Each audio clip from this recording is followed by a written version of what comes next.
These days, I'm not super keen on transformation. I'm really interested in dissolution or like being ripped apart through like bone convicted actual shifting in our being where we could never feel the way we felt before Mm. again. Like we actually feel different in our body. Requires entering spaces psychologically that oftentimes most people won't ever want to go. And usually it requires some level of being reduced to ash in some way in our life, to going down, to descending, to entering the murky territory of grief and immense longing and disconnection. And it's not something that's easy to sell or market or create a methodology around. Welcome to All the Good Men, the podcast that is in response to the question, where are all the good men? I'm your host, Fabienne Anique, a sex, love, and spirit coach dedicated to celebrating and supporting healthy masculinity. Join me as we uncover the abundance of remarkable men in our midst. Here we dive into inspiring conversations with incredible men from diverse backgrounds. Together we'll shine a light on the beauty of healthy masculinity and the good men who embody it. Hello, everyone, all of our listeners. Welcome to this episode of All the Good Men. Today, I have with me here Evan Meyer, which I'm so looking forward to. I met Evan, I want to say, in the summer of last year, and just so appreciate Evan. I so appreciate who you be and how you do. So thank you so much for coming on today. I'm really, really grateful to be able to have this chat with you. Well, thank you for having me. Looking forward to it too. So Evan is an incredible man who does a lot of work with other men and supports a quite broad span of men. I know that you work with a lot of men. You have an incredible podcast and you do your 13 Pines project and all of that. And so we'll chat a little bit about what all of that is. But hugely, Evan supports visionary leaders to unlock feral wisdom and really build movements that change the world. And something that I so appreciate about you in the conversations that we've had, and then what I see in terms of what you're creating and what you're doing in the world, is that you cut through the bullshit, right? Or what to you feels like bullshit, right? And that's part of what I appreciate, is that you're like, this feels right, this doesn't feel right, and I'm not afraid to kind of cut through what I feel like doesn't feel right.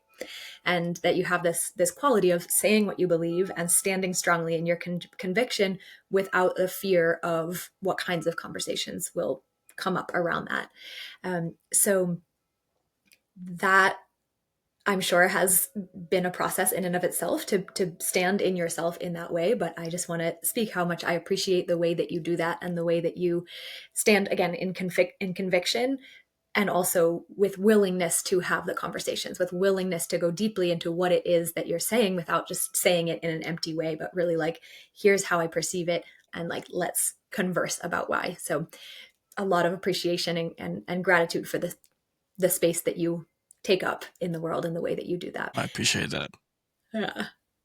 So I want to dive right in. And the first thing I want to ask you about is, with that as a preface, something that I have noticed is that you, in what I perceive of you, you are practical and grounded in many ways, but also very deeply connected to spirituality, to your inner world, to sort of the magic of being alive, but then also the deeply, it's not just logical, but it's this kind of like, there's a grounded quality to what you bring.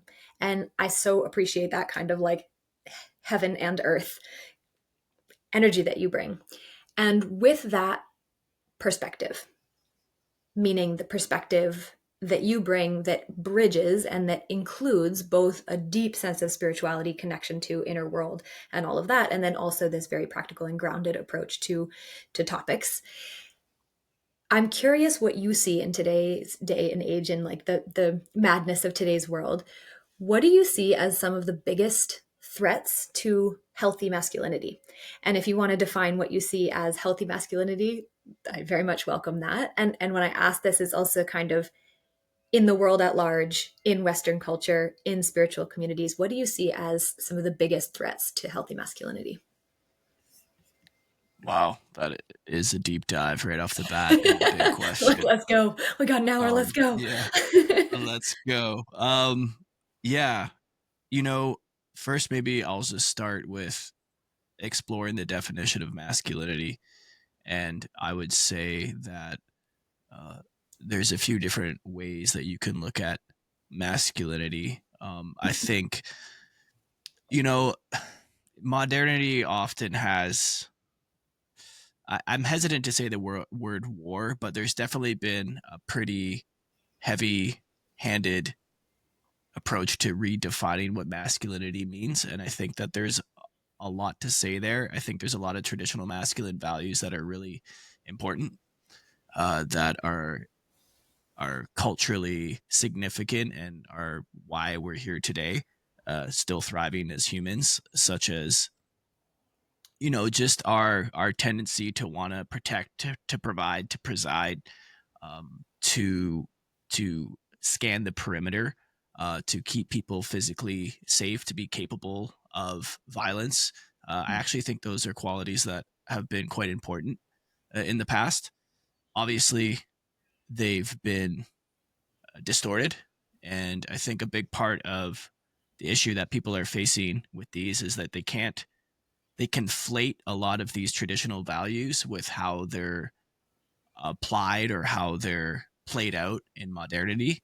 And that's not actually a problem with men. That's a problem with our culture, right? And so we all agree to that on some level, as much as we hate to think that we're just products of a sick culture, in my opinion. We're also contributors to a sick culture in the dynamics that we play out every day. And so I'm speaking pretty high level right now. I'm not really getting into specifics. But what I would say is that, you know, healthy masculinity, in my perspective, at least right now, and how it's evolving through me, is the willingness, similarly to what you were speaking to at the beginning of this conversation, is to stand in your convictions Mm. and also provide an environment, emotionally, physically, spiritually, in all types of different ways, to allow that in others as well, and in society in general. And that doesn't mean that you have to stand for only your convictions, but you have to stand, I believe, for the ability for people to be fully expressed in the world however they'd like to be, and that as men who, at least in the context of how the world is now from a practical standpoint, who hold the majority of the power in the world, who are the more dominant sex, that we, with that power comes a big responsibility to ensure, um, that the world is kind of contained, that our cultures are contained, that our families are contained, that our people are contained, in a way that allows them to thrive and Yeah. to feel free. Yeah. And I don't think it's actually that more complicated. I think people get really, really into like the weeds and the nuances and all this kind of stuff. Um, but there's certain, and I'll take a breath here in a moment, but there's certain things I've noticed in my own life and as well working with men over the last 7-8 years that just feel good to do as a man. And they're generally the right things to do. Hmm. Like providership feels good. Protecting others feels good on an embodied level. It's not a psychological thing that I have to be like, this is what a man should do. And that's why it feels good. Like it literally activates me, it brings me alive. So I think I always kind of like to get altitude Mm. and think about the stretch of humanity over not just the last 50 years or 100 years, but hundreds of thousands of years. And just what were the dynamics that played out that happened to allow us to thrive for so long? Now, I'm not absolutely not saying things were perfect or anything by that means, but certainly that allowed this dynamic to exist before what you might call the patriarchy was really like a toxic situation, which was probably only in the last several thousand years. I mean, they don't always know absolutes, but for sure, we have some pretty good evidence of matriarchal societies in the past that seem to thrive really well, of all types of different configurations of leadership, etc., society, culture, dynamics, relational dynamics that seem to all work, and to have people that were generally um, thrived at least enough to continue the flourishment of humanity. And it's been only in the last several thousand years that that seems to have gone awry. And so I always like to look like backwards in what worked. And there was a clear definition of how men contributed to society that I think uh, is in our biology. That if we still live into that way of being, still activates us. It gives us all the neurochemicals that feel good about it. And there's something on a deeper spiritual level that just feels right to me. And I've always been very connected to that energy. Maybe it's more confusing for others, so I can only speak for myself. But it's always been very, very clear to me. Like this is feels like the right thing to do as a man, and Yeah. this is, and it is received in the world well as well. So Mm. no. Beautiful. What you're speaking to right now, there's this it's almost like we hear people talk about evolution and sort of like evolution of consciousness or evolution of humans. And what it feels like to me, and part of what I'm hearing in here, is that in certain ways our evolution is coming back to the earth. And actually something that um, we took note of before was just this ascension culture, which I want to ask you about in a moment. But what you're speaking to Mhm. here, the return to almost like the most primal aspects of ourselves, whether that is qualities that to you as a man feel like the best things to do, like the most natural things to do, and then also returning to the earth and earth-based practices. There's this really beautiful thread in here that I feel like is so how I see the world around our evolution and our growth and our healthy shifts actually involve coming back to naturalness in such a deep way and actually returning to what is in many ways most primal to our bodies, which our mind can't necessarily tell us. Our mind can support our body to experience that, but to feel, here's what primally feels like the right thing for my body. And I'd love to hear a little bit about in the work that you do. How does this inform the work that you do in the world with men, both in groups and with men one-on-one and in all the things that you do? Yeah, absolutely. Well, you were speaking to earlier about this idea of ascension culture, and you also at the beginning of this call you were saying like it feels good to feel someone that's really grounded and practical but also spiritual, and it's interesting that we even make that bifurcation as if those are two different things, Totally. right? And that's Totally. that's a, that's a relatively new idea in my opinion. That 100% somehow agree. like if we're super connected to spirit, that somehow we wouldn't be grounded or somehow we wouldn't be practical, when I think it's actually it should be quite practical. It should be quite simplistic. It's this idea that, and this is the whole piece around ascension culture. And I'll share a little bit about what I do, but I want to speak to that first, just because you're speaking, you brought it up. Like we're here, and to me, there's nothing more important than learning. And it's similarly what I was just kind of speaking about, and what you're talking to around this remembering. There's nothing more important that we remember that we're here.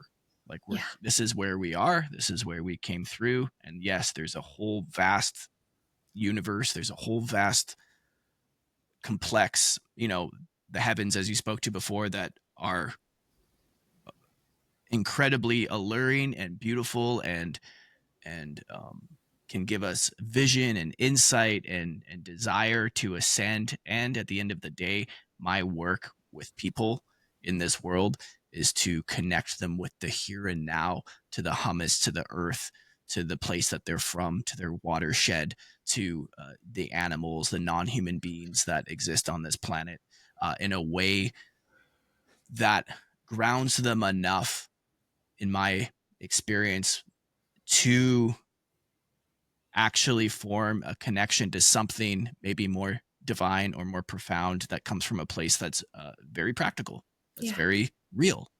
And we live in this ascension based culture where it's a lot of bypassing, a lot of, I want to break through, I want to do the breath work that gets me high. Even the best stuff about all that kind of stuff, like the best retreats, which I've been in dozens, I've ran a ton of them. I spent years traveling all over the US with my teacher, and then of course on my own, and previously with a group of men that I was working with who I'm no longer working with, and we can talk about that in this podcast. Mm. But this idea that I go to the weekend or I go to the 5-day thing and then like I get blasted off and it's amazing and I'm doing all this deep work, which is a very, very small part of the story. It's true. Yes, you can reach these really beautiful peak states and it's really awesome. And I love the brotherhood and I love like this intentionality and it's so needed in the world.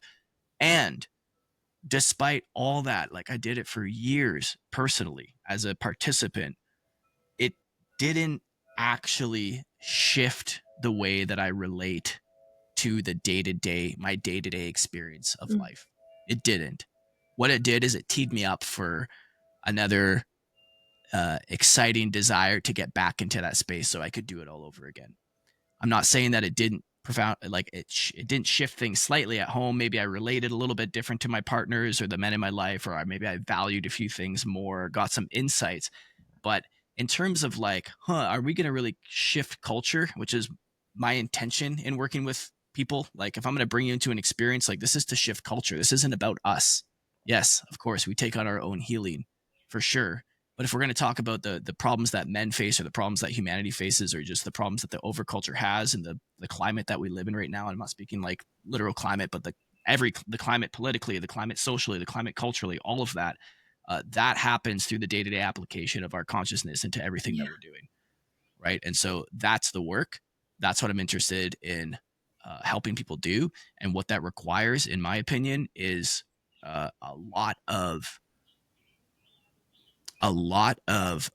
deprogramming, not adding the practices, not adding the Mhm. different modalities, not adding the whatever, but actually a deep deprogramming to get us back to more of that natural way of relating with the world that Yeah. is reciprocal, that is reverent, that is simple, easy, Yeah. and also incredibly uh, like most of the complexities that we face within our own psyche and in the culture at large are things that we, like I said, are made up and are kind of choosing into. And Mm. so most of us don't even know that. We're just not even conscious that we're doing that, right? Yeah. We're just like, oh, this is my problems. These are the things that have happened to me, da, da, da, all that kind of stuff. Yes, yes, true. Go to the weekend, do the healing, etc. And then like, what's the rest of your life look like?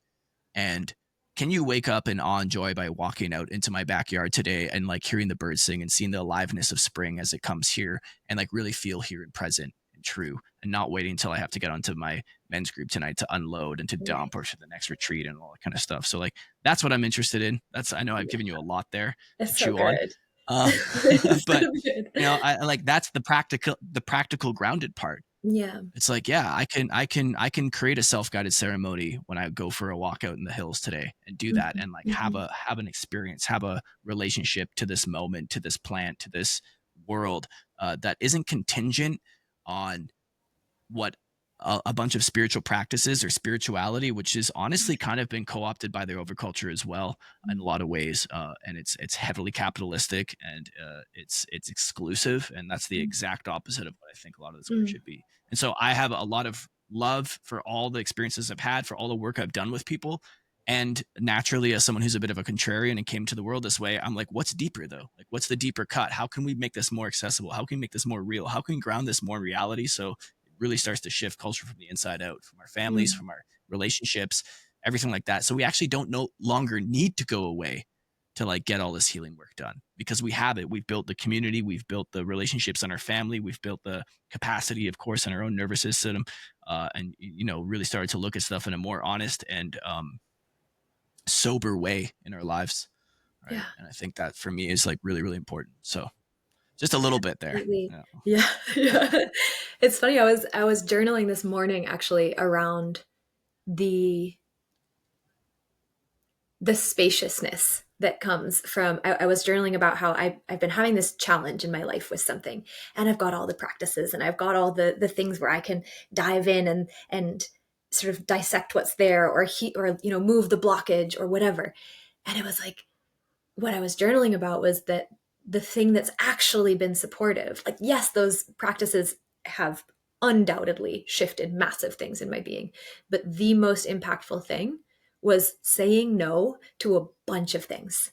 It was like Hmm. canceling things, saying no, setting boundaries with myself, setting boundaries with my energy, and actually creating the spaciousness for me to feel my naturalness. And and what I find is the deeper that the the more intimate I get with my own sense of spirituality, the more the messages are like, make soup, call your mom, Hmm. tidy up your space, sweep the floor, set your altar, like keep your space and your body healthy and connected to the earth and connected to the air. Breathe deeply, like light a fire and like make sure you sit by it and tend it until it's roaring and not like doing three other things at the same time. And I've found that the deeper I've gone into a deeply spiritual life with myself, the simpler it becomes in many ways. Like the practice is the simplicity. It is the how can I return to my naturalness? How can I return to the natural world outside and the natural world inside, which means I'm paying attention to my breath, which means I'm paying attention to my soup. It's like been all about soup recently for whatever reason. Like my whole inner practice has been like make soup and enjoy it, make soup for your friends. Um, and so much of my work has to do with also this healing between men and women and honoring, actual deep honoring, reverence, healing, celebration between men and women. And something that I've found is that return to naturalness, where it's like, again, return to the earth, return to the breath, return to the soup, return to the fire, like the four elements: earth, earth, breath, soup, and fire. For sure. I forgot about that Uh, that soup element. Yeah. but just that return to my naturalness has allowed me to return to who I am as a woman, as a like truly embodied woman. It's all about coming back to what's the most natural way of existing for me, what feels like it comes with ease, and it's an expression of my heart and of my body. And what I find is as I do that and I continuously come back to my naturalness and honor my naturalness, the deeper and the closer and the healthier my relationships become with men, and specifically men who are honoring their naturalness and who are connected to the earth. And it's funny, I did a poll some years ago that was like, what's the hottest thing that a man can do? And like so many of the answers were like, he's connected to the earth. He's got a relationship to nature. He can sit by a tree for hours and like receive his answers there. And it's like as we deepen in our naturalness with ourselves, the inner nature and the outer nature, it allows us to honor each other so much more wholly and deeply and completely and truly. And it simplifies the whole process as well. Yeah, I mean, I think maybe it's a product of aging or just getting a little older, a little more wise. But what I am recognizing more and more in my life is it's actually quite simple. Even if I remove the idea and the desire to like keep healing, keep learning more tools, keep da da da, things tend to just naturally resolve Mm-hmm. in that I'm beginning to parse out like how much is the yearning to feel like I need to continually heal and fix things, like which we do and will, Mm. and like how much of that has been kind of sold and programmed to me versus like what's really here right now. Like, am Yeah. I okay? My feet are on the earth. Like for sure, we all there's and we can go infinitely down that rabbit hole of needing to amass more tools, modalities, healings, etc. For sure, and all of those have a place, and I'm grateful for the people in the work that do that. And at the same time, that within itself is another way to get snared into Yeah. the same oppressive ways of relating culturally that lead us to other types of addictions and other types of it's all born oftentimes from this not enoughness, and Mm. not enoughness is often born from a sense of not belonging, and not belonging is something that we obsess over in the human world, and we forget that there's like we always belong. You can't not belong here. You're from here, you're of this place, really. And you often talk, or a lot of your work you said was about repairing and restoring this relational dynamic between men and women, and just coming back into harmony. And there's a whole romanticizing of, in a positive sense, I mean, of like the greater world that we just completely leave out. We get so obsessed with this idea of dynamic with each other, of human and human, of man and woman, or whatever your configuration that you prefer is. And we forget that, like, wow, there's a whole beautiful, alluring, erotic nature to life that we actually can belong to that too. And we can get so full from that, that particularly men have a huge disconnection from. In the Right. work that I do, this is like the westward direction. It's the dark muse beloved of like romanticizing this actual natural world that we belong Mm, in. So for a lot of, sometimes, yeah, like sometimes go to the retreat, sometimes like go into nature and like with a really good poet and read some poetry, and I guarantee you that it will crack your heart open just as powerfully as like any fucking breath work. And I mean that sincerely. Like it's there's so much more that is available to us, that's accessible to us, that doesn't require a lot of what we think it does. And just to your point, like, yeah, it's soup, and like create it with reverence and share it with friends. yeah. I was driving home today and I was just feeling like, and this is almost so trite, it's ridiculous, but I was just feeling an immense amount of love in my heart. And I was just, when you're in that state, there's just so much available from the natural world. It wasn't like I'm in love and pining over a woman or whatever. It was just like I was just really feeling the energy of connection and belonging and love. That's just always already available all the Yeah. time. And so much of it requires the a little bit of the quieting, of doing one thing at a time, of putting the Mm, phone down, of like not having the personal development podcast playing all the time. And not, I love mhm. it. I have a podcast too, such good stuff, but like there's so much medicine in spaciousness, like you were saying. And I think a lot of men in particular, kind of to answer one of your questions at the beginning, are confused about how they fit into this masculine archetype, Yeah. because there's so much noise. Mm, And so I'm very hesitant to say like, this is the one problem that's facing men, or this is the way that, like, this is what the healthy expressed masculine is. um because I think honestly, like you said, if we would just reside in ourselves long enough, that natural expression will transpire, and it's there. It's there. yeah. It's just we need to learn how to listen. Yeah. Yeah. And I think that there, like you said, there's so much noise. And I find that especially around the ideas around masculine and feminine and men and women, it can be not only noisy, but somewhat rigid of like, this is what masculine looks like, and this is what feminine looks like, and this is masculine energy, and this is feminine energy, and this is how he should be, and this is how she should be. And then there are so many ideas around it, and it just takes us out of It becomes a naturalness. And performance. yeah, yeah, It's exactly. performative. Yeah, It's a lot of that performative, and polarity it's world. Yeah. separating as well.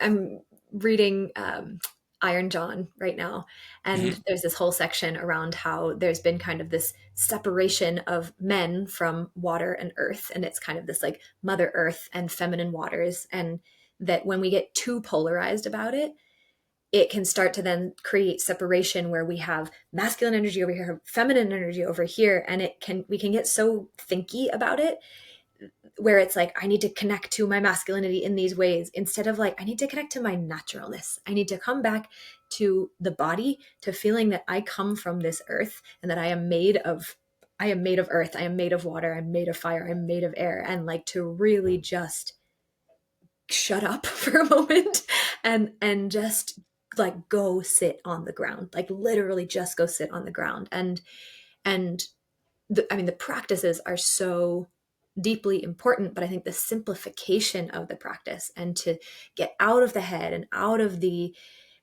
complexity and really return to like, how do I just simply empty a little bit, shut up a little bit, and return to my natural self.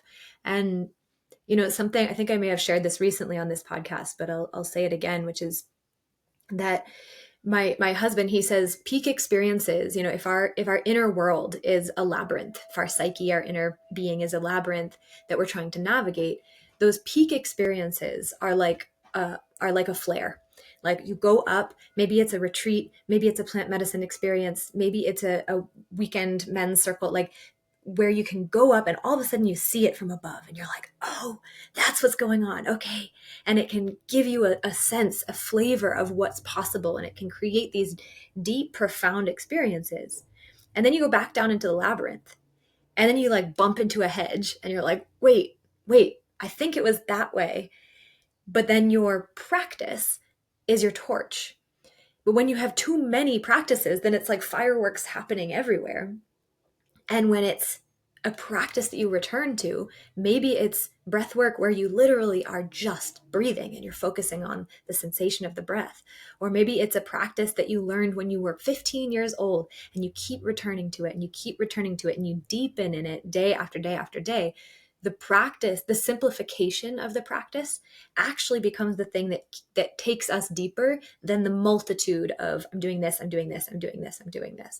And I've found that so much in my own practice that the simplification is what lands me back into, I can deepen into actually feeling what's going on, into actually feeling what it feels like to be the woman that I am without the stories about what the intellectualizing of it and the simplification and the naturalization, the renaturalization of ourselves, of our minds, of our bodies, of our eros too. Mm-hmm. Yeah, I mean, if you think of a baby that gets born into the world, like it doesn't need a particular practice or anything to evolve and grow. What it has is a lot of loving community around it, right? Yeah. And it's just emulating ways of being. And so, in my opinion, like if whatever we're choosing to engage in every day, and I'll just say like the multitude, having a bunch of different tools and a bunch of different practices that we're trying to apply all the time is actually just another trick that we play on ourselves in order to stay in the wound, the very wound that we're trying to heal, Yeah. right? And so there's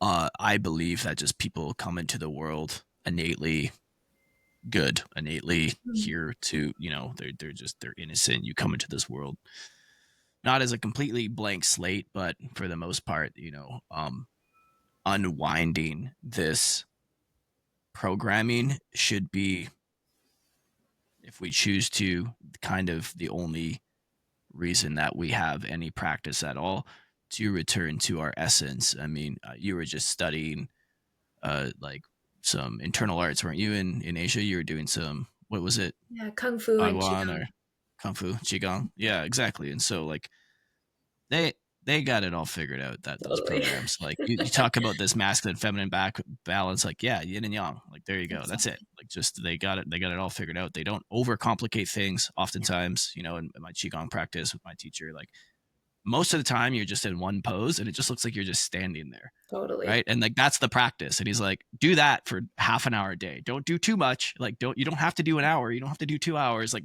more isn't better, but like just stand in Wuji for half an hour a day where you're just not moving and like let everything Mhm. just, the body will recalculate and reshape itself and Absolutely. return. And the whole point of that is to come back to your eternal essence, the way that you came into Exactly. the world. And so that's it. Everything, in my opinion, like kind of everything that we add on top of those types of things is fluff, and it's important fluff. And I've gone through it. And I think if you are really maturing spiritually, I'm not saying that this is necessarily me, but you begin to understand that you have to kind of go through those things in order to understand and return to what's utmost, like the most simple. And if you look at the people that are probably the most cultivated historically and in time, when you think of spiritual leaders, they weren't complicated people. They had very simple things that they did every single day.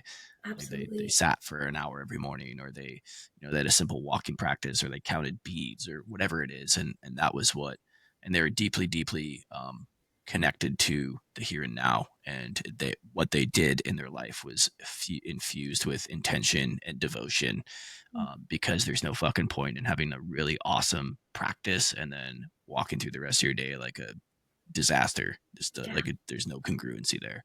And so Yeah. for me, you know, where I formed the most congruency wasn't in having like a really beautiful embodiment practice. Go for it. I'm not trying to hate on anyone who does that, but like I fucking hired a really good therapist, and like she helped me unwind a bunch of stuff and realize that like, wow, I can hold complexity in my body. Just because I'm feeling anxious or my nervous system feels activated doesn't mean I need to do a practice.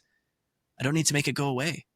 Right. Like I don't need to, I don't, that so much of what we're formed is like, uh, and so much of what these things are born of is trying to get out of a state so we can be in another, instead of just Right. resting in the state that we are in, which oftentimes men hate, and all, I imagine all humans do, but particularly a lot of the men I work with, it's like, okay, but what do I do? How do Mm-hmm. I not feel this way? Yeah. It's like, no, that's, you're going backwards. Right? Right. It's in the not doing that you're going to discover how to hold complexity in your body, and Right. that's going to change, whether that's in a sexual moment, whether that's in an argument, whether that's related to their purpose. Like, go find your, there's so much bad information out there for men, I think, about all that kind of stuff. Um, and anyway, I'm getting a little tangential, but you know, I could say a lot to Yeah. that.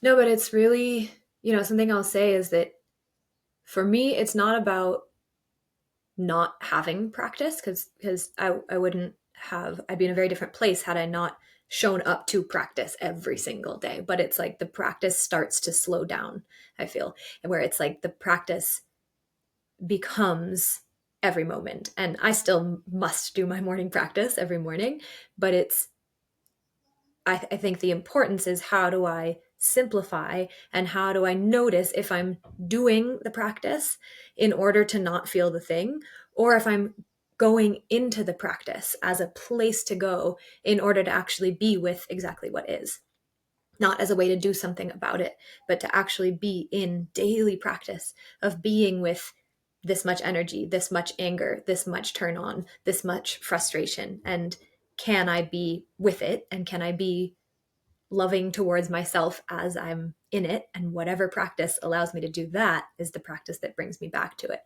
And like you said, it can get kind of sped up where it's like, I'm going to do this and this and this and this and this. But the slowing down of it, the simplification of it, and the returning back to what am I feeling in this moment and can I simply be with it is the practice in and of itself. And for me, any practice that doesn't return me to that isn't working. And any practice that does is where I want to be spending my time. And oftentimes that's making soup, right? Oftentimes that is sweeping the floor. Oftentimes that is listening to my friend, like really Uh-huh. listening and breathing and doing my practice just as actively in any of those moments, feeling my heart radiating love. Like, can I do that in my meditation? Can I do that when I'm on the phone with my dad? Like, can I do that in every moment where the practice and life stops being something separate? Yeah, exactly. You know what my qigong teacher said when we were doing some training with him in the U.S. He came over here and was talking about like, hey, listen, if you don't have your life in order, like doing these types of cultivation practices are pointless. Mm. He's like, you can't sit in meditation if your life is if you're completely overrun with anxieties and you're in massive amounts of debt and there's all this, there's chaos in your life. It's actually pointless, because we're the initial reason for a lot of this stuff, and I'm not talking about necessarily like kind of the new age Western psychological idea of practicing in order to center ourselves, but this stuff was originally created for true spiritual cultivation. Yeah. And so that's why people went through their whole lives living a layperson's life, and then at the end of their lives traditionally would go into like some sort of deeper kind of practice state in order to realize deeper spiritual truths. But oftentimes we kind of have it backwards, right? Where it's like, well, if I just like sort out everything, all the tension in my body, like I don't have to worry about all the fires that are in my life. When it's like, no, no, no, put the fires out first, and then you can sit Yeah. without the tension, right? And I'm not Yeah. saying that it's not so black and white, but I think a lot of people put this stuff backwards. Yeah. And I just, yeah, I think it's, you know, a lot of men, and particularly myself included. I was here not long ago. It's like, maybe if you just like take care of a few things in your life, Yeah. Yeah. you would And recognize that it's a lot easier to relate with yourself and with others. totally, Yeah. totally. Yeah, it's almost like the one of the most valuable practices we can do is do something boring, quote unquote boring. And like you said, Yeah. it's not like, how can I what are the fires I need to put out? What do I need to minimize? What do I need to simplify in order for me to simply sit here and feel my breath?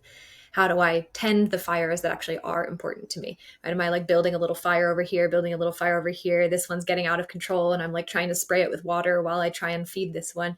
Or am I like very intentionally tending my fire? And I mean, I think some of the most important, or I will say impactful practices are like really just physically interacting with the elements. Build a fire. Like if life is feeling overwhelming, like build a fire in your yard, in a little chimenea, like wherever we can, like connecting to again the naturalness through without overthinking it, but like literally just maybe I'm cooking. Like how can I connect to the natural, the literal elements that life is made up of? And I think those are often the practices that bring us closest to ourselves. Mhm. And historically it wouldn't be called a practice. It would be kind of Yeah, just like the stuff that you do. You know what I mean? totally. Yeah. It's life. Yeah. Yeah. Chop wood, carry water, make soup. That's right. Yeah, yeah, exactly. Really milking that one. So you've spoken to this some, but I would love to just ask this in a more obvious way. But what do you feel like transformation actually takes? Yeah, these days I'm not super keen on transformation. I'm really interested in kind of like dissolution, or like maybe kind of being ripped apart. And I'm saying that a little with a little cheekiness, but there is I think real transformation, like truly not just a not just where our life looks a little bit different, but we're essentially the same. I wouldn't call that transformation, but true, like bone convicted, actual shifting in our being where we could never feel the way we felt before Mm, again. Like we actually feel different in our body. Requires entering spaces psychologically that oftentimes most people won't ever want to go. mm, And usually it requires some level of being reduced to ash in some way in our life, um, to going down, to descending, to um, entering the murky territory of grief and like immense longing and disconnection. It's not a quick process. And I think what our culture needs in terms of transformation, this type of real transformation, is more like an initiation than just changing the content of our life and calling it transformation, but actually the context and how we relate to mm, ourselves and the world at large forever. To mm. me, that's real transformation. Yeah. And it's not something that's easy to sell or market or create a methodology around.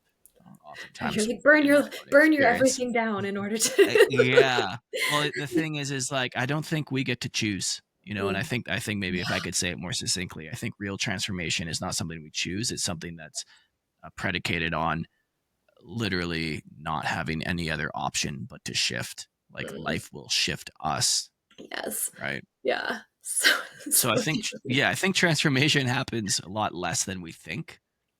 Like true, deep, transformative experiences. Um, because I'll be on, like, and I'm speaking directly to in my own experience and to myself. Like, I thought I did a lot of transformational work. I did all the things, all of them. I was living in the jungle almost a decade ago, plant medicine world, deep in that. Went through all the trainings. I got all the teacher training stuff. Was in the polarity world for five. I was like, I'm different than I was before. But Mhm. then when life got real, I wasn't different.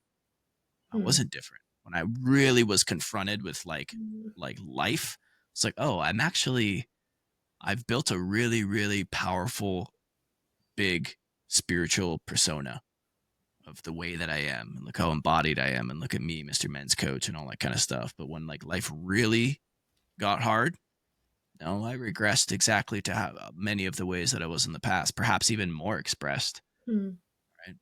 And so I didn't. I say that like very, I have nothing to hide there. I think a lot of people, when they, if they were really to like peel back some of the layers, it's like, oh, but are you really transformed because you can speak the language, or because you go through the motions, or because you have the community, or because you do the thing, like you give this gift in the world. um and it wasn't until really I almost felt like, and I'm not saying this, I don't say this lightly, but it almost feels like you're losing your mind in Mhm. some ways. Like when you go to those places, like the darkest, deepest recesses of humanity and of yourself and of everything that you thought you knew, and the and this, your life continues to just put that pressure on you in service of real transformation. I think that's when it happens, and we don't get to choose the timing of that, right? Yeah. And so, uh, you might call that some sort of like descent to soul, and that's a lot about the work that I'm interested in exploring, and the stuff that I talk about in my work. Yeah. And so, um, yeah, I think it's naive, I guess, to say that like we're in control of our own transformation. To be Hmm. completely honest, and maybe that's a contrarian take for a lot of people, but yeah, Yeah. that's kind of how I feel about it. I feel like we have a say in it, and we have the option to make the choice to meet ourselves. But then there's a whole other layer to it where it's like this is going to happen when it's going to happen, and when whatever parts of ourselves are ready for it or not ready for it. But when it's the moment, when it when it's the moment, it will happen. And then there is the free will of like, I'm choosing to stay with For this. sure, I'm choosing agreed. to jump into it and allow myself to complete it and to really sit with myself, to really be with it. Yeah, Uh, that's a great nuance to it. Like for sure, we have to be active and willing participants in allowing that. And conversely, what that requires is a lot of all the resourcing that I did before in myself, all that personal work would be had to happen in order for me to be okay enough to go to the depths that I need to go. So it's kind of like exactly. that stuff all needed to happen, but it wasn't the thing. Like Yeah. that, the product of what I created with those, everything that I did wasn't the thing. It was just the setup for me to go to the depth of like my own beingness. And they gave me some tools and some torches on the way in the labyrinth, right? Exactly. But at the end of the day, life is going to initiate us. People Yeah. don't initiate us, programs don't initiate us, coaches don't initiate us. Like there's something bigger at play, and all the tools and resourcing and holding and healing that we've done lead up to that point helps us, along with if we have community.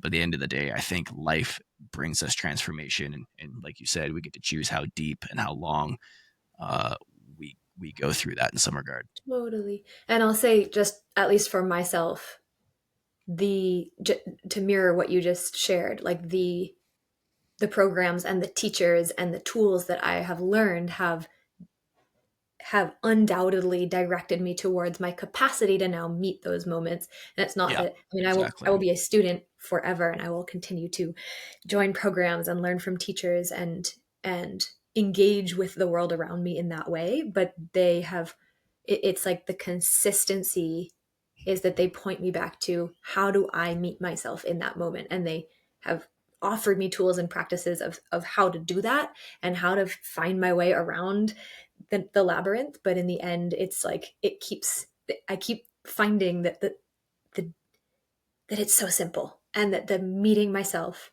and like approaching myself in a good way and being willing to feel what's there, that's what it all comes back to. And that's and I wouldn't have been able to get there without the practices and tools. So it's not that they're Hmm. irrelevant, it's just that they're not the thing. They point us towards ourselves. Yeah, I mean, like kind of what we've been speaking to before.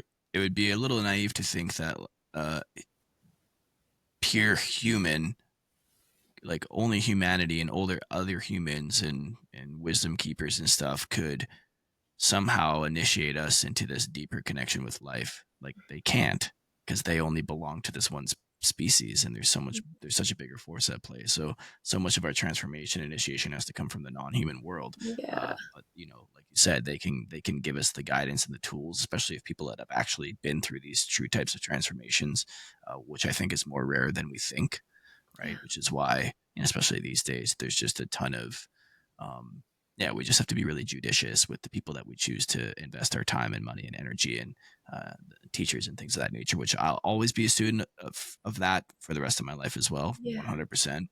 And I think as I said, I've gotten more perspective on like, what are those really providing and offering me? Oh, it's not them. It's not their wisdom. It's not what they offer. It's not their practices. It's the resource for me to enter into the deeper depths of my own Yes, essence and who I am. exactly.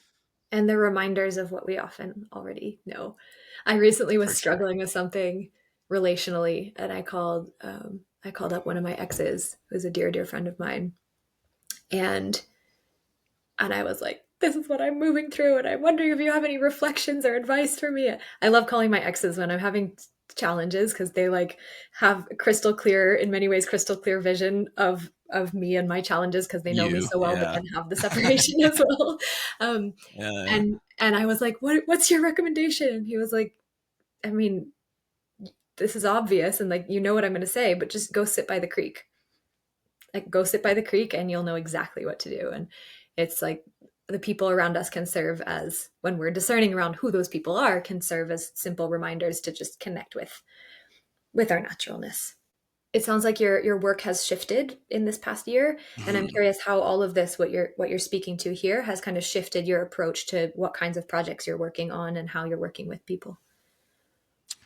Yeah, so like kind of the last year, and as I was just shifting myself, just a lot of shifts in my own life, I recognized that there are some deeper ways of being and deeper offerings that I wanted to bring through me, and just different offerings. And I also opened to start working with women. So right now, really, what I work on with people, honestly, it's quite a different shift, but I work with people really accessing what I call their feral wisdom, like their own innate knowing, their own innate wisdom, how to bring that forth, how to bring it into the world, as art, as whatever that looks like to them, and and then how to create sustainably so they can make a living, kind of giving their souls gifts. And so that's a big part of the work that I'm doing right now. I'm running like a container for a number of people, and the bigger vision for me is to get back into working with people in person, and I want to kind of start to weave. I do a lot of primitive skills. That's a big part of my life. Like making friction fires, building debris huts, spending time in the backcountry, tanning hides, right, etc. Things of that nature. Connecting with like that real core ancestral primal piece. And so the bigger vision now, and I don't know how this is going to transpire, whether it's going to be this year or maybe into the next, is to start bringing people into those environments, and then bringing a lot of the old tools and resources and things that I've cultivated over the last decade, whether that's through internal arts such as qigong, combatives, and wrestling and things like that nature for men in particular is really good. It's a big part of my life right now, and kind of bringing a lot of different facets, and then a lot of this big, let it asking the big questions and letting people live into them as well, in deep, wild, rugged terrain is kind of the desire. And so I've been really taking a break from the in-person stuff and just giving that a rest, and allowing whatever wants to come through next for me to emerge. And so it's been a bit of an inward time for the winter, but now as spring is emerging and things, I'm starting to look at what kind of projects I might want to make in the spring or the summer and fall for experiences of that nature. Yeah. Beautiful, beautiful. And it sounds like there's a quality of the, okay, it's in person, and so it's like how do we create experiences that actually deeply impact how we show up to our day to day, how we actually engage with life on a very practical, by practical I mean like moment to moment basis. How do I Yeah. engage Yeah. with differently? How do we have more access to ourselves? That's Yeah. really what it comes down to for me. How do I have more access to self at all time? Right. And so much of the work that this is how I've always been with people is like, there is never a prescription in my world. I don't Mhm. give people prescriptions about what to do based on templates and frameworks and things that I think are good for them, or you have to do this because this is what I did. But it's really like, how do we return to our own essence? And I find that like most of the time, if I just get off the grid for long enough, I've spent months off grid. Um, all the answers are there, and we've kind of already touched on this. And so I just Mhm. want to curate an experience for people where they can just go out and feel like held and safe enough to just explore and be working with their hands and something tactile, right? And like and just really exploring themselves and creating art with their life, because I think that's what we're here to do, is just to Yeah. create art with our lives. Yeah. Yeah, absolutely. It's so funny. I feel like you spoke you kind of started speaking to this a little while ago, but just like the search for purpose. I feel like one of the best solutions for when we're feeling disconnected from our purpose is like make something with your hands, like do something with your hands that isn't this or this, or For this. sure. Like do Yeah. Yeah. something real with your hands, create with our hands, because in many ways it's I feel I feel like in many ways our purpose as humans is kind of to allow our hands to be the carriers of our heart, uh, to allow our hands to create something that is an expression of our being and that is an expression of our love. And so that disconnect from purpose, I think, often happens when there's like we're disconnected from our heart and our hands, and we're up here trying to figure it out. And I think that like mind, heart, hand connection is one of the most powerful things we can do to reconnect to purpose. I think our hands, they hold a lot more wisdom than we give them. You know what I mean? Like, we don't give them a lot of credit for how much wisdom they hold and how much they can do in the world. And so, I feel very one thing a couple of years ago that I got really clear on is like I want to become more agile, more nimble. If you look at people in indigenous cultures even today, how much they can do with their hands, and how like there's a it's so much of how we connect with the world is through them. It's not through our eyes or through our, like, of course, hearing, sense, everything like that. But when we have tactile feels for like all the different textures and all the different everything that can be created with them, there's like so much power and so much wisdom in them. And like you said, most of us are relegated, for anyone listening, if they couldn't see what you were doing, it's like tapping on glass, tapping with our thumbs, tapping on a keyboard. Like we're literally touching glass all day and looking at flashing lights, and Yeah. nobody knows how to use their hands anymore. And so like I have such a reverence and an affinity for people that are craftspeople, and it's something that I really aspire to do in my life. I create a lot of things. I have this little gourd that I made, and I like sewed a That's net that amazing. I hollowed out. This drum was made by my friend. Like I have my home is filled. This is a buckskin that I tanned myself and everything like that. Here it's super soft, and I'm gonna make a bag out of it. So like filling my life with things that and my home with things that I've made myself, I think is just a really good way to, again, like talk about meditation, talk about a practice, right? And then you end up with like a product, which is pretty nice Absolutely. sometimes too. So yeah, Absolutely. that's the kind of stuff that I want to teach and kind of inspire people to do in a big way in my life. Yeah. Beautiful. Beautiful. So if people are wanting to work with you or talk to you or find out about either events in person Mhm. or online, things that you're getting up to, or find your podcast, how Yep. how can people find you and access you? For sure. So the best way to find me is just to go to evanmeyer.co. That's CO, and Meyer is Meyer. You can find me there. And honestly, it's a one-page thing. Put your email in, and I share everything up in my email list. That's really where I talk to people. And if you want, you can find me on Instagram as well. It's at I am Evan Meyer, and that's where I do a lot of my writing. So you can learn kind of how I Beautiful. see the world there. Yeah. Amazing. Well, thank you so much, Evan. I so value your approach and your naturalness and the simultaneous depth and simplicity that you embody and that you carry forth in what you're sharing with the world. So thank you so much for being who you be. I so deeply appreciate you. Thanks for having me, and yeah, hope to get to see you again in person soon. Absolutely. All right. Thank you so much.